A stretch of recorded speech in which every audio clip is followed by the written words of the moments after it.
This must have been one of the easiest decisions in your top 8. To get Barnsley in it. Yeah, he had to be in it. It depends where on that list. There was, should he come in at 8? Should he come in higher? A lot of people thought maybe because of my sort of love for Liverpool and the reason I support Liverpool and my dad and John Barnes, he should come a bit higher. But I think sort of 6 is fair, especially when sort of I reel off the next 5 over the next couple of weeks. But John Barnes, just an incredible footballer. Honestly, I sometimes feel like the younger youth of today might not understand it or might not see it because they might see John Barnes when he was maybe a bit overweight playing for Newcastle in the latter years in the Premier League for Liverpool.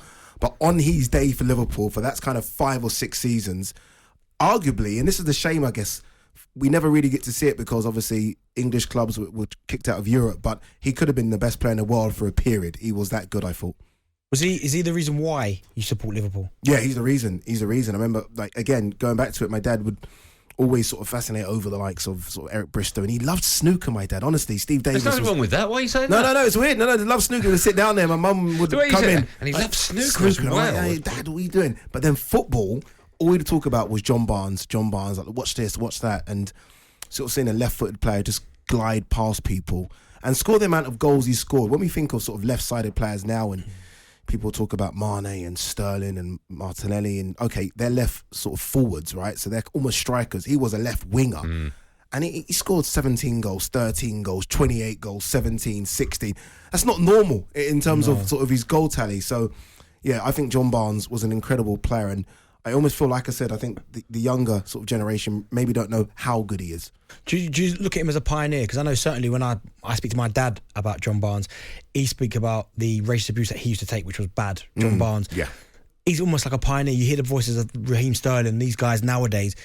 He was the one who kind of set the benchmark.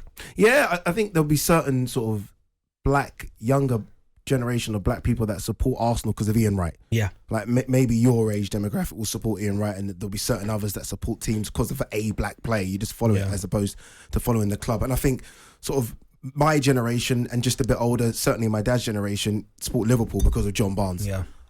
So he was a pioneer, very outspoken about it as well. Maybe puts his foot in the wrong places sometimes. But look, he went for a lot of problems, whether or not it sort of coming over from Jamaica and playing for Watford, then Liverpool. But I do think him in that Liverpool side, and he came sort of with Peter Beardsley at the time, that Liverpool side, Ian Rush, Peter Beardsley, Steve McMahon in the midfield, him being the best player in that team, that was so good, sort of PFA Footballer of the Year in 1988, Professional Writers Footballer Player of the Year in 89, I think in 1991. You sometimes forget just how glorious he was, honestly. You're obviously a lot younger than I thought. I thought your generation was more Pele. Don't be fooled by the grey and the beard. Don't be fooled by the grey and the beard. Have you got Edson Arantes Donacimento? I can't tell you. That's not how it works. Okay. We have to kind of reveal it slowly but surely. Right. How difficult has it been? Because you said there you could have a top 50. It's been impossible. Like when I was asked to do this, and not so happy to do it because it's almost good giving those people plaudits, but almost impossible to do. Impossible. Like you look at football, and I think I could pick 20.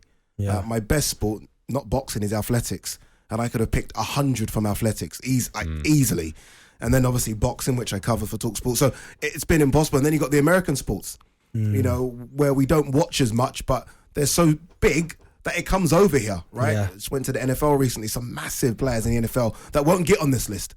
And people might laugh at that. So yeah, but they might not get on the list now. Yeah. But maybe in 15 years' time they might. Maybe so. But it's been good to kind of do the list and look back at some of these superstars. Again, we mentioned sort of Shelley-Ann Fraser-Price yesterday. Oh, wow. And what she done.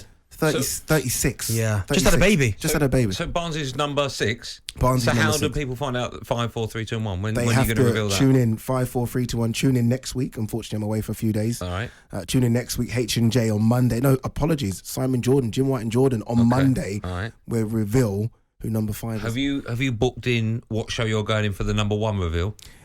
Not yet. We'll have you. I don't know. I don't know. I've decided now. We'll have you back on house. Yeah. And can you do? So we're booking you now. Not sure. Can you do me a favour when you come back in for that number 1 reveal? Can I? No, can you get your dad to do his top favourite 8 gingers? Because I know Steve Davies is going to be very high on that list.